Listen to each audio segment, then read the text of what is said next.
नमस्कार। आज मैं आपको नैनार संत चंडीश्वर की कहानी सुनाऊंगा।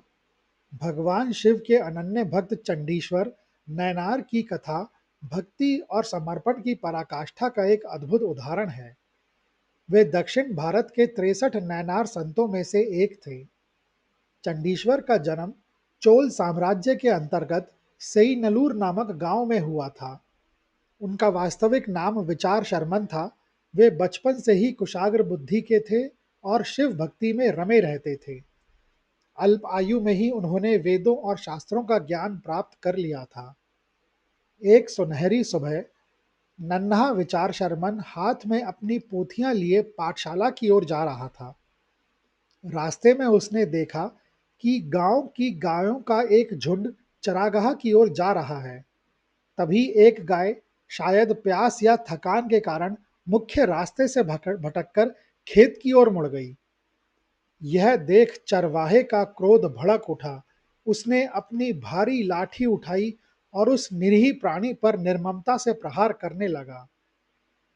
गाय के गले से निकली वह करुण पुकार विचार शर्मन के कानों में किसी तीर की तरह चुभी।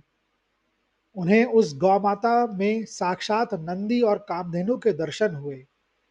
उनके मन में विचार आया, ये गायें जो अमृत तुल्य दूध देकर जगत का पोषण करती हैं और जिनके पंचगव्य से महादेव का अभिषेक होता है, क्या वे ऐसे तिरस्कार के योग्य हैं? उसी क्षण विचार शर्मन ने अपनी पोथियां एक ओर रखीं और सीधे गांव के मुखिया और चरवाहों के पास पहुंचे। उनकी आंखों में एक अपूर्व चमक और दृढ़ता थी। उन्होंने शांत स्वर से कहा, आज से इन गायों की सेवा का उत्तरदायित्व मेरा है। मैं इन्हें चराऊंगा, मैं इनकी रक्षा करूंगा। चरवाहे अचंभित थे कि एक कुशाग्र ब्राह्मण बालक यह कठिन कार्य क्यों करना चाहता है। विचार शर्मन ने स्पष्ट किया कि वे इसके बदले ना तो कोई धन लेंगे और ना ही कोई सुख सुविधा। उनका एकमात्र उद्देश्य इन पवित्र प्राणियों की निस्वार्थ सेवा करना था। विचार शर्मन ने जब से गायों की कमान संभाली, गांव का परिदृश्य ही बदल गया। वे गायों को हाँकते नहीं थे, बल्कि उनसे बातें करते थे। वे उन्हें मन्या नदी के उन किनारों पर ले जाते जहां घास सबसे कोमल और हरी होती थी। वे स्वयं धूप में खड़े रहते, लेकिन अपनी गायों को घने वृक्षों की छाया में विश्राम कराते। यदि कोई गाय बीमार होती तो विचार शर्मन जड़ी बूटियों से उसका उपचार करते और उसकी सेवा करते। उनके इस निस्वार्थ प्रेम का प्रभाव यह हुआ कि गायें विचार शर्मन को देखते ही स्नेह से रंभाने लगती और पीछे पीछे ऐसे चलती जैसे संतान अपने पिता के पीछे चलती है। प्रेम और शांति के इस वातावरण में गायों के स्वास्थ्य में चमत्कारी सुधार हुआ। जब दोपहर की चिलचिलाती धूप में गायें घने पेड़ों की छांव में सुस्ता रही होती, तब विचार शर्मन मन्या नदी के शीतल जल में स्नान करते थे। स्नान के पश्चात वे नदी की गीली और पवित्र रेत को अपनी कोमल उंगलियों से संजोते। उन्होंने बड़े ही जतन से उस रेत से एक शिवलिंग की आकृति बनाई। विचार शर्मन ने केवल शिवलिंग ही नहीं बनाया, बल्कि अपनी कल्पना और भक्ति से उसके चारों ओर एक छोटा सा गर्भगृह और गोपुरम अर्थात शिखर भी तैयार किया। उन्होंने जंगली लताओं और फूलों से उस रेतीले शिवालय को ऐसे सजाया मानो वह कोई भव्य स्वर्ण मंदिर हो।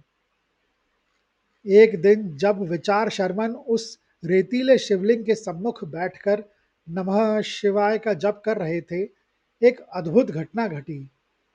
झुंड की एक गाय धीरे धीरे शिवलिंग के पास आई। विचार शर्मन के मन में विचार आया कि महादेव को अर्पित करने के लिए उनके पास कोई स्वर्ण कलश या सामग्री नहीं है। तभी उस गाय ने ममतावश अपने थनों से दूध की धार छोड़ दी। देखते ही देखते श्वेत दूध की वह पवित्र धार उस रेतीले शिवलिंग का अभिषेक करने लगी। विचार शर्मन की आंखों से अश्रु भर आए। उन्होंने इसे महादेव की प्रत्यक्ष स्वीकृति माना। अब यह विचार शर्मन की नित्य चर्या बन गई थी। वे प्रतिदिन मिट्टी के छोटे छोटे पात्रों में वह दूध एकत्रित करते जिसे गायें स्वयं अर्पित करती थीं। वे नदी से जल लाते, फूलों का श्रृंगार करते और फिर भक्ति के परमानंद में डूबकर दूध से अभिषेक करते। उनके लिए वह रेत का ढेर अब केवल मिट्टी नहीं थी, उसमें उन्हें ब्रह्मांड के स्वामी के साक्षात दर्शन होते थे।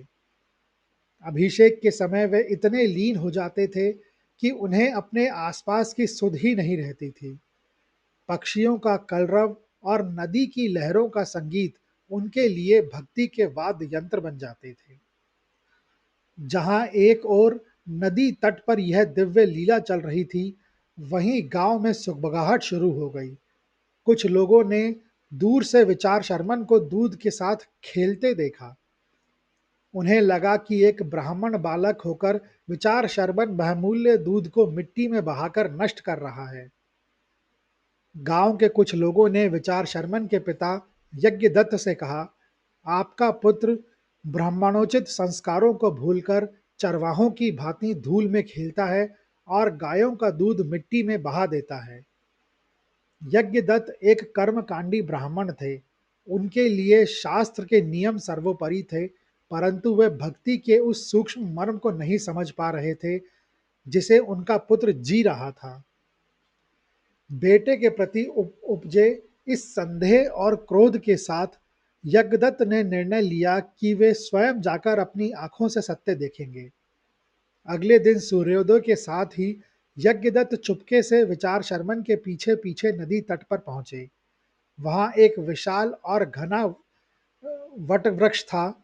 यज्ञदत्त दबे पांव उस वृक्ष पर चढ़ गए और पत्तों के पीछे छिपकर नीचे का दृश्य देखने लगे। नीचे का दृश्य अलौकिक था, परंतु यज्ञदत्त की आंखों पर क्रोध का पर्दा पड़ा था। उन्होंने देखा कि विचार शर्मन ने बड़े ही कुशलता से रेत का एक सुंदर शिवलिंग बनाया है। विचार शर्मन ने अपनी आंखें मूंद ली थी और उनके मुख से निकलते ओम नमः शिवाय के मंत्र से पूरा वातावरण गूंज रहा था। तभी विचार शर्मन की गायें वहां आईं। उन्होंने बड़े ही प्रेम से शिवलिंग के ऊपर दूध की वर्षा प्रारंभ कर दी। विचार शर्मन ने बड़े ही आनंद से उस दूध को पात्रों में एकत्रित किया और मंत्रोच्चार के साथ रेत के महादेव का अभिषेक करने लगे। यह देख यज्ञदत्त का धैर्य जवाब दे गया। उन्हें लगा कि उनका पुत्र कीमती दूध को कीचड़ में मिलाकर नष्ट कर रहा है। वे तुरंत पेड़ से नीचे उतरे। उनका चेहरा क्रोध से लाल था। यज्ञदत्त चिल्लाए, रे मूर्ख, यह क्या अनर्थ कर रहा है। उन्होंने हाथ में ली हुई छड़ी से विचार शर्मन की पीठ पर प्रहार करना शुरू कर दिया, परंतु विचार शर्मन, वे तो उस समय कैलाश के स्वामी के दर्शनों में मग्न थे। उन्हें ना तो पिता की चिल्लाहट सुनाई दी और ना ही अपनी देह पर पड़ते प्रहारों का कष्ट महसूस हुआ। विचार शर्मन की इस अविचलित समाधि ने यज्ञदत्त को और अधिक क्रोधित कर दिया। उन्हें लगा कि उनका पुत्र जानबूझकर उनका अपमान कर रहा है। अंततः उन्होंने वह कार्य किया जिसने इस परीक्षा को चरम पर पहुंचा दिया। यज्ञदत्त ने अपना पैर उठाया और पूरी शक्ति से दूध के उन पात्रों को लात मार दी जिनसे महादेव का अभिषेक होना था। जैसे ही यज्ञदत्त के पैर की ठोकर से दूध का पात्र लुढ़का और वह पवित्र अभिषेक दुग्ध मिट्टी में मिल गया, विचार शर्मन के भीतर जैसे कोई आकाशीय बिजली कौंध गई। उनकी आंखें खुली तो उन्होंने देखा कि उनके आराध्य, उनके प्राण प्रिय महादेव का अपमान हुआ है। जिस दूध को उन्होंने एक एक बूंद ममता और शुद्धि से एकत्रित किया था, वह अब धूल धूसरित हो चुका है।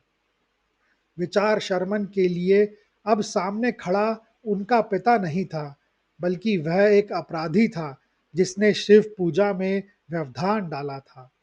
शास्त्रों में कहा गया है कि जब भक्ति पराकाष्ठा पर होती है तो भक्त और भगवान के बीच कोई तीसरा नहीं आता, चाहे वह सगा संबंधी ही क्यों ना हो। विचार शर्मन के भीतर एक दिव्य क्रोध जाग गया।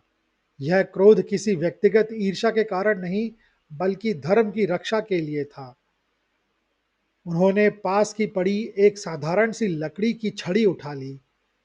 वे केवल उस अपराध को रोकना चाहते थे, परंतु जैसे ही उन्होंने वह छड़ी हवा में लहराई, भगवान शिव की अदृश्य शक्ति ने उस लकड़ी को एक तीक्ष्ण और चमकदार परशु में बदल दिया। विचार शर्मन ने बिना किसी संकोच के, बिना किसी मोह के उस परशु से वार किया। उनका लक्ष्य वह पैर था जिसने महादेव के नैवेद्य का अपमान किया था। वह प्रहार इतना सटीक और बलशाली था कि यज्ञदत्त के दोनों पैर कट गए और वे विलाप करते हुए भूमि पर गिर पड़े। आश्चर्य की बात यह थी कि अपने पिता को लहूलुहान अवस्था में गिरते देखकर भी विचार शर्मन विचलित नहीं हुए। उनके चेहरे पर ना तो दुख था और ना ही पश्चाताप। उन्होंने अपने पिता को एक शरीर के रूप में देखा ही नहीं।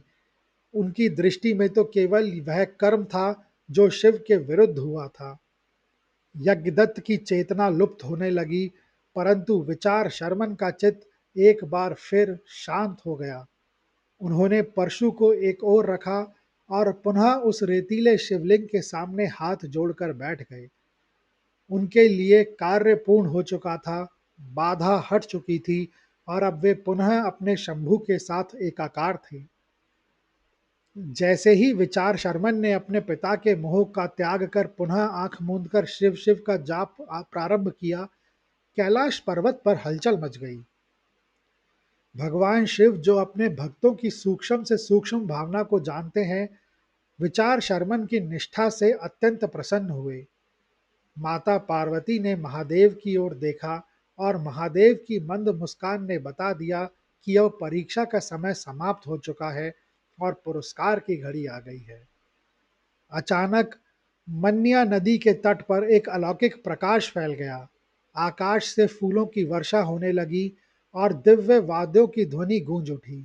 विचार शर्मन ने जैसे ही अपनी आंखें खोली, उन्होंने देखा कि जिस रेत के शिवलिंग की वे पूजा कर रहे थे, उसके पीछे साक्षात भगवान शिव और माता पार्वती नंदी पर विराजमान होकर प्रकट हुए हैं। महादेव का स्वरूप करोड़ों सूर्यों के तेज के समान था। उनकी जटाओं से गंगा की निर्मल धारा बह रही थी और उनके नेत्रों में अपार करुणा थी। विचार शर्मन भाव विभोर होकर महादेव के चरणों में गिर पड़े। भगवान शिव ने स्वयं आगे बढ़कर बालक विचार शर्मन को अपने हाथों से उठाया और उन्हें अपने हृदय से लगा लिया। महादेव के स्पर्श मात्र से विचार शर्मन का शरीर दिव्य ज्योति से चमक उठा। भगवान शिव ने अत्यंत मधुर स्वर में कहा, वत्स, मेरी भक्ति के निमित्त तुमने अपने जन्मदाता पिता का भी त्याग कर दिया। तुमने सिद्ध कर दिया कि तुम्हारे लिए मैं ही सब कुछ हूँ। अब से मैं ही तुम्हारा पिता हूँ और तुम मेरे परम प्रिय पुत्र हो। महादेव ने केवल दर्शन ही नहीं दिए, बल्कि विचार शर्मन को वह स्थान भी दिया जो आज तक किसी अन्य भक्त को प्राप्त नहीं हुआ था। महादेव ने अपनी जटाओं से कोनराई अर्थात अमलतास के पीले पुष्पों की माला उतारी और उसे विचार शर्मन के गले में पहना दिया। उन्होंने कहा, आज से तुम मेरे गढ़ों के अधिपति होगे। तुम्हें संसार चंडीश्वर के नाम से जानेगा। मेरे मंदिरों में भी जो भी नैवेद्य, वस्त्र और पुष्प अर्पित किए जाएंगे, उन सभी सामग्रियों के अधिपति और रक्षक तुम होगे। तुम्हारी अनुमति के बिना कोई भी वस्तु मंदिर की सीमा से बाहर नहीं जाएगी। तुम्हारे दर्शन के बिना मेरी पूजा अधूरी मानी जाएगी। ईश्वर की कृपा केवल भक्त तक सीमित नहीं रहती। विचार शर्मन की इस अनन्य भक्ति के कारण उनके पिता यज्ञदत्त, जो भूमि पर अचेत पड़े थे, न केवल स्वस्थ हुए, बल्कि उनके समस्त पाप भी धुल गए। उन्हें और उनके पूरे परिवार को शिवलोक में स्थान प्राप्त हुआ। तभी से हर शिव मंदिर के गर्भगृह के उत्तर में चंडीश्वर नयनार का छोटा सा मंदिर बनाया जाता है। भक्त जब महादेव के दर्शन कर लेते हैं, तो वे चंडीश्वर के पास जाकर धीरे से ताली बजाते हैं या अपनी उंगलियों को रगड़ते हैं, जिसका अर्थ है, हे चंडीश्वर, हम भगवान शिव का कोई दान या धन साथ नहीं ले जा रहे हैं, हम केवल उनकी कृपा लेकर जा रहे हैं, आप इसके साक्षी रहें। चंडीश्वर नयनार को निर्मल्यधारी कहा जाता है। शिव पुराण और आगम शास्त्रों के अनुसार चंडीश्वर का स्थान मंदिर के गर्भगृह के पास गोमुख अर्थात जहां से अभिषेक का जल बाहर निकलता है वहां उसके निकट रहता है। वे ध्यान मुद्रा में बैठे होते हैं और उनके हाथ में वही दिव्य परशु होती है जो उनकी अटूट निष्ठा का प्रतीक है। विचार शर्मन से चंडीश्वर बनने की यह यात्रा हमें सिखाती है कि जब भक्त अपने अहम और मोह को ईश्वर के चरणों में अर्पित कर देता है, तो स्वयं ईश्वर उसे अपना स्वरूप प्रदान कर देते हैं। चंडीश्वर नयनार की गाथा केवल उनके जीवन काल तक सीमित नहीं रही, बल्कि महादेव ने उन्हें अपने मंदिर की व्यवस्था में एक ऐसा अविचल स्थान दिया जो युगों युगों के लिए अमर हो गया। यह कहानी सुनने के लिए धन्यवाद। अगर आपको यह कहानी अच्छी लगी हो तो कृपया इस वीडियो को ज़्यादा से ज़्यादा लोगों के साथ शेयर करें, लाइक करें व चैनल को सब्सक्राइब करें। कमेंट्स बॉक्स में लिखें ओम नमः शिवाय।